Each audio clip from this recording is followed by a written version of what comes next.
Today I'm going to analyze The Soloist. It's about a movie based on a true story about a promising musician, Nathaniel Ayers, played by Jamie Foxx, and a journalist from Los Angeles Times, Steve Lopez, played by Robert Downey Jr. Nathaniel has schizophrenia. From the DSM-5 definition, schizophrenia is a severe and chronic mental disorder characterized by disturbances in thought, perception, and behavior. The onset of the first psychotic episode is in the early to mid-20s. Nathaniel drops out of Juilliard School of Music at the age of 21 as he was hearing voices or having auditory hallucinations. Nathaniel experienced also other symptoms such as delusions, lost touch of reality, disorganized speech, inappropriate affect, hypervigilance, agitation, and aggression. People with mental illness also face other challenges such as homelessness, lack of support, and poor insight into their disorder. Nathaniel's mental illness impacted his social and occupational functioning. He was not able to complete his musical education due to chronic hallucinations, delusions, and perceptual disturbances. He is homeless. He is not able to care for himself. He is estranged from his sister.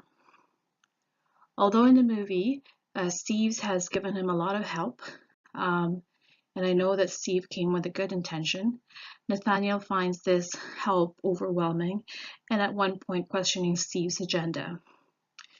There's a short clip that I added into this education, and I hope that you'll see it. Hope it plays. And it's basically explaining how Nathaniel's poor insight and paranoid thoughts came into play here.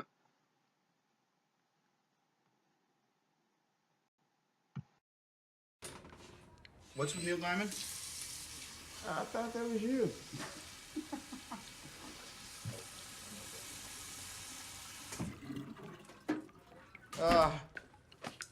Well, I'm flattered. He's a good-looking guy. What's wrong? What's this business about me having a schizophrenic mind? It's legal jargon. It says that I have a schizophrenic mind. I do not. It doesn't mean anything. have a schizophrenic mind. That's not what I think. Nathaniel, they try to put people in a... I'm not going And anywhere. the good news is it has nothing to do with... I don't go where you say go. I go where I want to go. Okay. You don't put me away, Mr. Lopez. You don't put me away. Okay. You don't put me away. I'm not... I don't, Yes, no. Yes, You don't have to go Yes, you to are. court. You don't have to go anywhere, because Jennifer will take care of it. My sister's not coming near me. She's not coming near me. Okay, She's not remember coming what near me. you If said she says she's not coming, if I say right. she's not coming, then she's not You coming. said, Nathaniel, you said... Listen, I'm not having any more. I'm not having any more. Nathaniel. I'm sick of being Nathaniel, and you're Mr. Lopez. Okay, I'm not your slave. I'm not your boy. I'm not Mr. Colonel Sanders. No, I'm sorry, I'm I was not wrong. Mr. Walt I'm Disney. sorry, I I'm was a wrong. man. I can take care of myself. I can take care of myself, Mr. Lopez. And I don't need you. I don't need the city. I despise the city, and I despise you. If I ever see you again, I'll cut you over and gut you like a fish.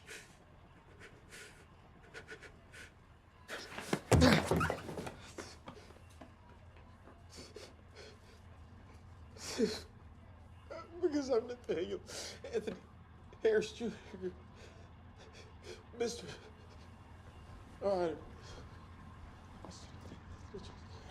Mr. Nathaniel Anthony Harris Jr. N-A-T-H-A.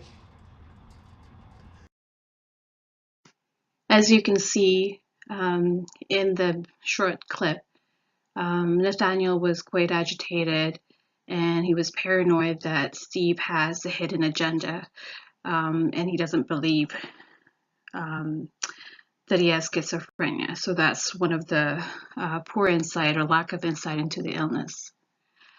The reason I chose this movie is because it depicts so many challenges people with mental illness face in each day. The authenticity of the illness is portrayed quite well in this movie. And even though Steve wants Nathaniel gets treated and manage his schizophrenia, Nathaniel does not want any form of treatment and rather utilize his music as therapy, as this was the most important thing for him. This is the reality for most people with mental illness.